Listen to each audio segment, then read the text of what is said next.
Dear students, this is Praveen Kumar Agarwal from Management Department. Welcomes you in my today's lecture of Company Law. In today's lecture, we will discuss upon the topic Alteration of Share Capital.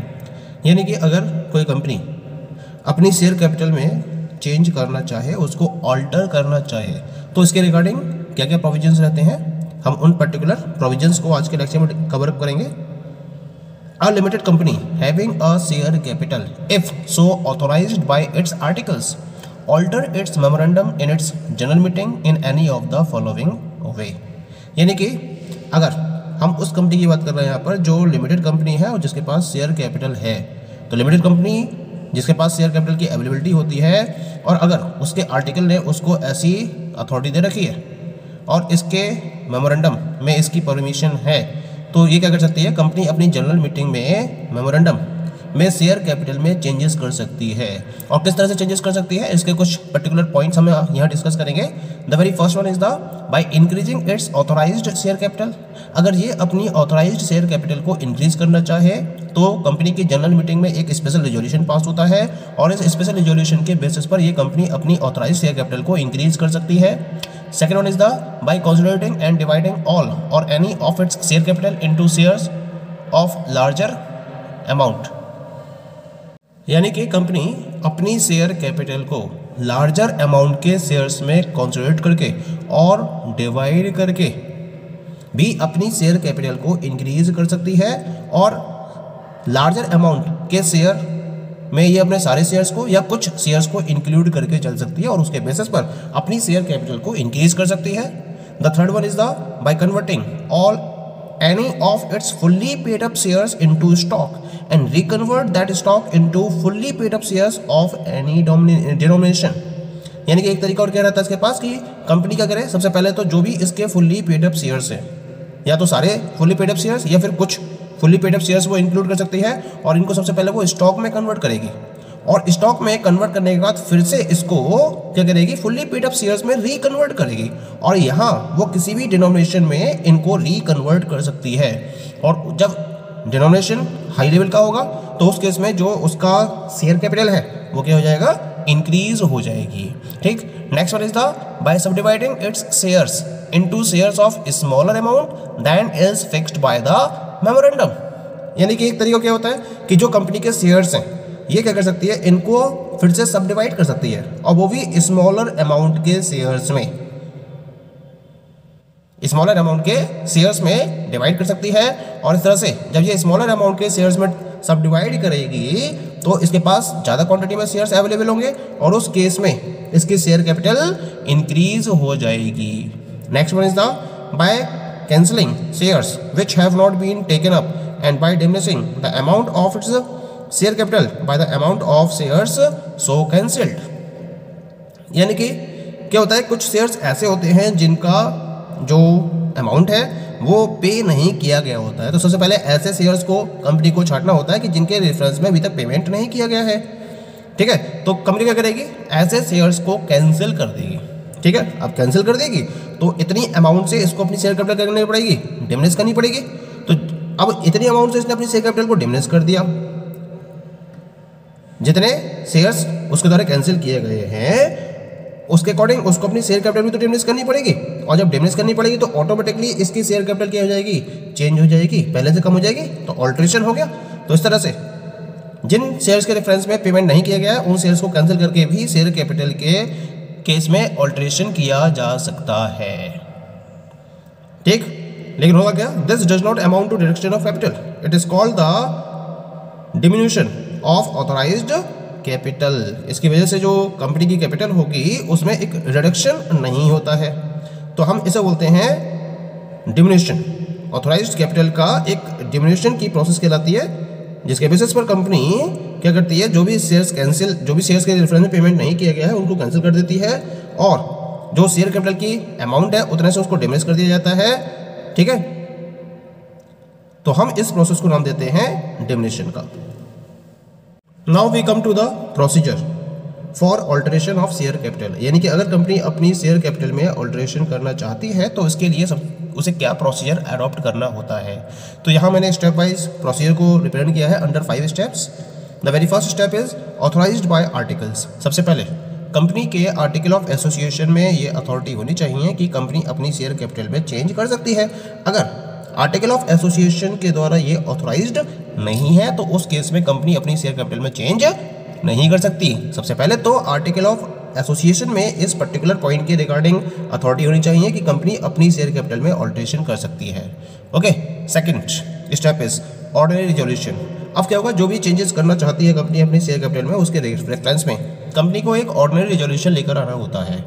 वो ordinary resolution company की general meeting में follow किया जाता है, हर members की voting होती है, और अगर रिजोल्यूशन पास हो जाता है वो, तब तो कंपनी शेयर कैपिटल के ऑल्टरेशन रेफरेंस में आगे के स्टेप की तरफ मूव करेगी। अदरवाइज इसको अपनी शेयर कैपिटल के ऑल्टरेशन के आइडिया को यहाँ पर ड्रॉप करना पड़ेगा अगर रिजोल्यूशन पास नहीं होता है।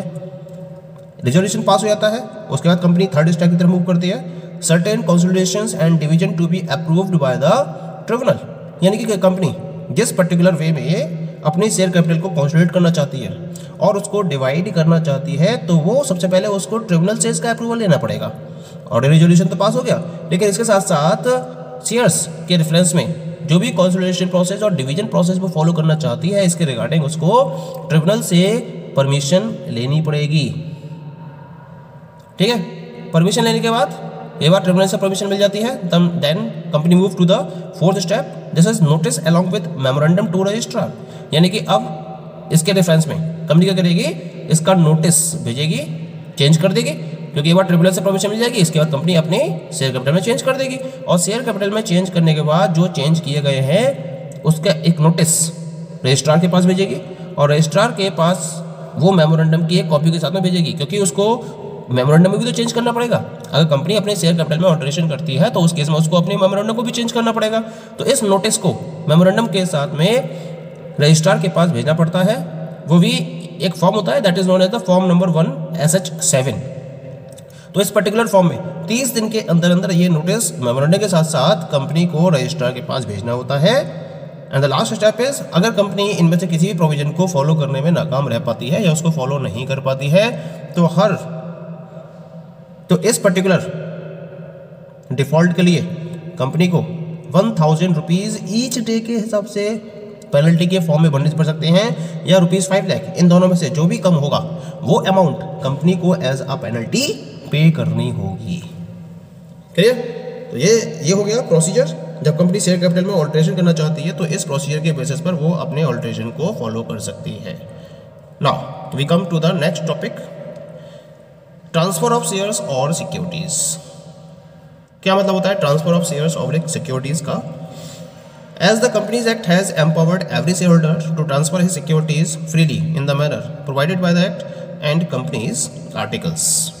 क्योंकि कंपनी एक्ट में ये प्रोविजन दिया गया है कि किसी भी पर्टिकुलर कंपनी के केस में, यानी कि पब्लिक कंपनी के केस में खासतौर से, जो शेयर जिसके शेयर्स लिस्टेड होते हैं और जिनकी ट्रेडिंग की जाती है स्टॉक एक्सचेंज पर, वो शेयर होल्डर्स अपनी सिक्योरिटीज़ को ट्रांसफ़र कर सकते हैं। यानी कि अगर वो सेल करना चाहें अपनी सिक्योरिटीज़ को और सेल करके किसी दूसरे पर्सन को अपनी सिक्योरिटीज़ ट्रांसफ़र करना चाहें तो वो ऐसा कर सकते हैं। इसके रिगार्डिंग प्रॉपर एक परमिशन दी गई है कंपनी एक्ट में, इसके रिगार्डिंग रूल्स बनाए गए हैं और हर शेयर होल्डर को ये एम्पावरमेंट दी गई है कि वो अपने शेयर्स को किसी दूसरी पार्टी को सेल करके ट्रांसफ़र कर सकते हैं।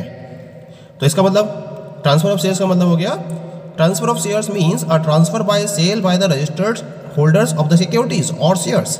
It does not include any involuntary or phased sale such as a court auction sale or sale of forfeited shares for non-payment of calls.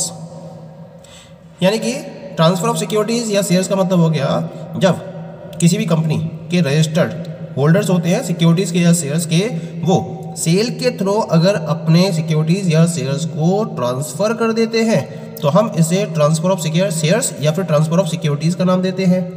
यहाँ हम उस पर्टिकुलर इनवॉलंटरी या फोर्स्ड सेल को इंक्लूड नहीं करते हैं, जैसे कि कोर्ट की ऑक्शन है, कोर्ट ऑक्शन सेल है, या फिर कंपनी फोरफिटेड शेयर्स की सेल करती है जो नॉन पेमेंट ऑफ कॉल्स की वजह से राइज होते हैं। तो इस केस में अगर शेयर्स को सेल किया जा रहा है तो वो ट्रांसफ़र नहीं कहलाएगा। ट्रांसफ़र का मतलब होता है जो कंपनी के रजिस्टर्ड शेयर होल्डर्स हैं या सिक्योरिटी होल्डर्स हैं, वो सेल के थ्रू जब अपनी सिक्योरिटीज़ या अपने शेयर्स को किसी दूसरी पार्टी को सेल करके ट्रांसफर कर देते हैं, तो हम इस प्रोसेस को ट्रांसफर ऑफ शेयर्स या सिक्योरिटीज के कैटेगरी में रखते हैं। Next topic is provisions regarding transfer of securities और शेयर्स, यानी कि अगर कंपनी के कोई भी शेयर होल्डर सिक्योरिटीज या शेयर्स को ट्रांसफर करते हैं तो उसके रिगार्डिंग क्या क्या प्रोविजंस हैं, उन प्रोविजंस को हम डिस्कस करेंगे। The very first provision is transfer of securities dealt with in a depository, यानी कि अगर सिक्योरिटीज को ट्रांसफर करना है तो इसको डिपोजिटरी के मीडियम से डील किया जाता है। ठीक। Second one is the transfer of securities in physical और मटेरियलाइज्ड फॉर्म। जो सिक्योरिटीज का ट्रांसफर होगा वो फिजिकल या फिर मटेरियलाइज्ड फॉर्म, दोनों ही टाइप, या तो फिजिकल फॉर्म में होगा या फिर मटेरियलाइज्ड फॉर्म में होगा। ये दो पॉइंट्स हमें कंसीडर करने होते हैं ट्रांसफर ऑफ सिक्योरिटीज के रेफरेंस में, और इन दोनों पॉइंट्स को कंसीडर करते हुए जो प्रोविजंस अप्लाई होते हैं वो कुछ इस तरह से है। The very first provision is transfer of securities must be applied on an instrument of transfer in the prescribed form and this is known as the form number SH4। तो अगर कोई भी शेयर होल्डर सिक्योरिटीज को transfer करना चाहता है तो इसके लिए एक फॉर्म भरा जाता है जिसका नाम है SH4। इस फॉर्म को हम बोलते हैं इंस्ट्रूमेंट ऑफ ट्रांसफर।